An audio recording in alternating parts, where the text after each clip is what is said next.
In a stunning turn of events, a New York jury has found former President Donald J. Trump liable for battery and defamation. The verdict, delivered after days of deliberation, sends shockwaves through the American political landscape.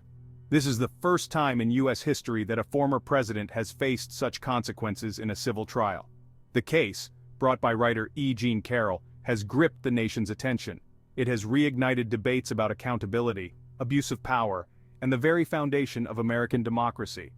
Trump, known for his defiance and refusal to admit wrongdoing, now faces the legal and reputational fallout of this historic decision. The jury's decision could have far-reaching implications for Trump's political future. It also raises questions about the legal jeopardy he faces in other ongoing investigations. This case, however, was not a criminal one. Trump was found liable, not guilty. The verdict serves as a stark reminder that no one, not even a former president, is above the law. It sets a precedent for holding powerful individuals accountable for their actions, regardless of their status or position. The road ahead for Trump remains uncertain, but one thing is clear: his legacy will forever be marked by this historic verdict. Donald Trump's legal entanglements are nothing new. His business dealings, personal conduct, and presidency have been dogged by lawsuits and investigations for decades. From allegations of fraud and tax evasion to accusations of obstruction of justice and incitement of violence, Trump has navigated a minefield of legal challenges throughout his career. The recent verdict in the E. Jean Carroll case is just the latest chapter in this ongoing saga. It adds to a growing list of legal woes that threaten to overshadow Trump's political ambitions and tarnish his legacy. Trump's legal troubles began long before he entered the political arena. His business empire, built on a foundation of real estate, casinos, and branding deals, was often embroiled in controversy, from allegations of discriminatory housing practices to accusations of stiffing contractors and investors. Trump's business practices have been the subject of numerous lawsuits and investigations. One notable example is the Trump University scandal, which resulted in a $25 million settlement after allegations that the for-profit real estate seminar program defrauded students. Central to many of Trump's legal woes are allegations of financial impropriety. New York Attorney General Letitia James has been leading a civil investigation into the Trump Organization's business practices. The investigation, which began in 2019, focuses on whether Trump and his company inflated the value of their assets to secure favorable loans and insurance policies. James alleges that Trump and his company engaged in a pattern of deception, misleading lenders and insurers about the true value of their properties. Trump has vehemently denied any wrongdoing, dismissing the investigation as a politically motivated witch hunt by his opponents.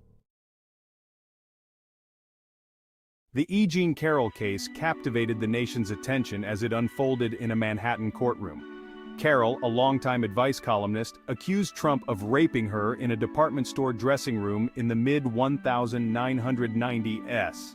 Trump vehemently denied the allegations, calling Carroll a liar and her story a hoax. The trial featured explosive testimony from both Carroll and Trump, each offering starkly different accounts of the alleged encounter. Carroll's lawyers presented evidence they said corroborated her claims, including testimony from friends she confided in at the time. They also pointed to Trump's history of making lewd comments about women, as well as the Access Hollywood tape in which he bragged about groping women without their consent. Trump's legal team sought to discredit Carroll's account, questioning her memory and motives. The jury's decision, reached after just a few hours of deliberation, sent shockwaves through the nation. After days of testimony and deliberation, the jury reached a verdict in the Trump Organization case, guilty on all counts. The 12-member panel found the Trump Corporation and the Trump Payroll Corporation, two entities under the Trump Organization umbrella, guilty of a scheme to defraud tax authorities. The prosecution had presented a mountain of evidence, including financial records, emails, and testimony from former Trump Organization executives. They argued that the company had engaged in a systematic effort to evade taxes by providing off-the-books perks to executives, such as apartments, cars, and private school tuition. These perks, prosecutors alleged, were not reported as income, depriving the government of tax revenue. The jury ultimately sided with the prosecution, finding that the evidence showed a clear pattern of criminal intent. The verdict sent a strong message that even powerful corporations are not above the law, and that those who engage in financial wrongdoing will be held accountable. As the guilty verdict was read aloud in the courtroom, Trump, who was not present for the proceedings, took to his social media platform, Truth Social, to denounce the outcome. In a series of furious posts, he lashed out at the judge, the jury, and the prosecutors, accusing them of being part of a politically motivated witch hunt designed to destroy him. Trump repeated his claims that the case was a sham, a baseless attempt to tarnish his reputation and undermine his political ambitions. He vowed to appeal the verdict, expressing confidence that he would ultimately prevail. Trump also sought to rally his supporters, casting himself as a victim of a corrupt system determined to silence him. "This is a continuation of the greatest witch hunt in American history," Trump wrote in one post. Trump's defiant response came as no surprise to those who have followed his career. He has consistently denied any wrongdoing, even in the face of overwhelming evidence. Despite the guilty verdict, Trump's legal battles are far from over. His lawyers have vowed to appeal the decision, setting the stage for a protracted legal battle that could drag on for months, if not years. The appeals process will likely involve challenges to the judge's rulings, the admissibility of evidence, and the jury's instructions. Trump's legal team is expected to argue that the judge in the case, Juan Merchan, was biased against Trump, and that his rulings unfairly favored the prosecution. The appeals process is notoriously slow and complex, and it is possible that Trump's lawyers could employ various legal tactics to delay the final outcome. While the appeals process plays out, Trump will remain free on bail. The guilty verdict against the Trump Organization sent shockwaves through the Republican Party, exposing deep divisions within its ranks.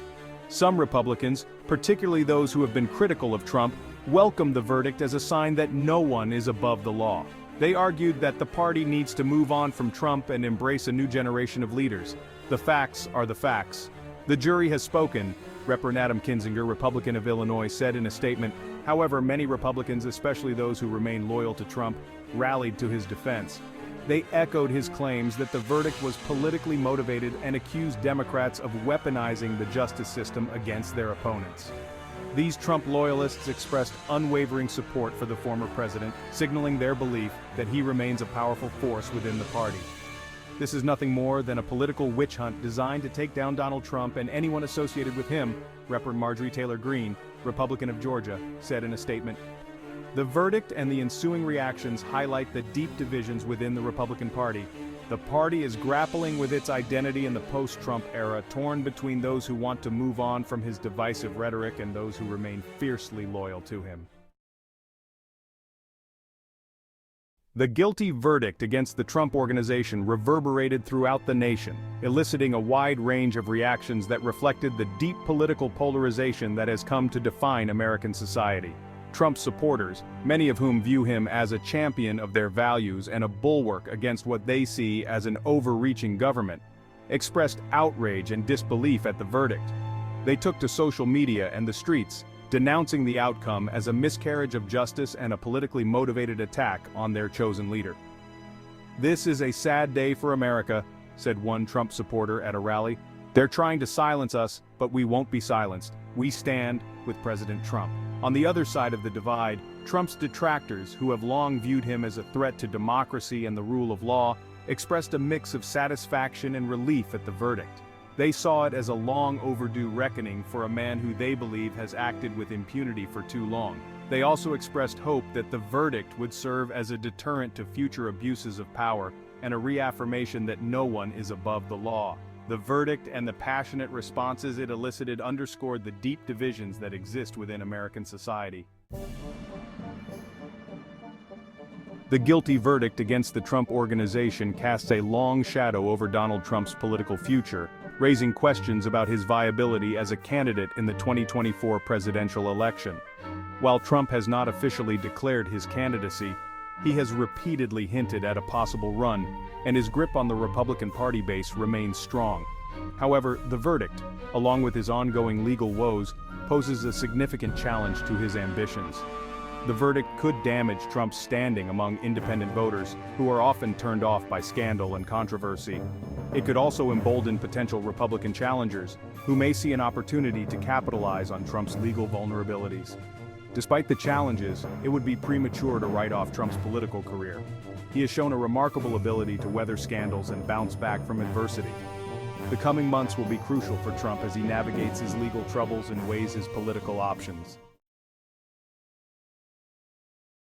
The guilty verdict against the Trump Organization serves as a stark reminder of the fragility of democratic institutions and the importance of upholding the rule of law. It underscores the need for accountability, even for the most powerful individuals and organizations, and it highlights the dangers of unchecked power and corruption. The verdict also raises broader questions about the erosion of trust in institutions, the role of misinformation and disinformation in society, and the challenges of bridging deep political divides. The verdict serves as a cautionary tale about the importance of safeguarding democratic norms and values. It underscores the need for a free and independent press, a fair and impartial judiciary, and a system of checks and balances that prevents any one person or entity from amassing too much power. It also highlights the importance of civic engagement, critical thinking, and a shared commitment to truth and accountability. The lasting implications of the verdict will depend in part on how society responds to it. It presents an opportunity for reflection, for dialogue, and for a renewed commitment to the principles that underpin a healthy democracy. If you found this analysis insightful, please like, share, and subscribe for more news updates. Your support helps us continue bringing you the latest and most important stories. Thank you for watching.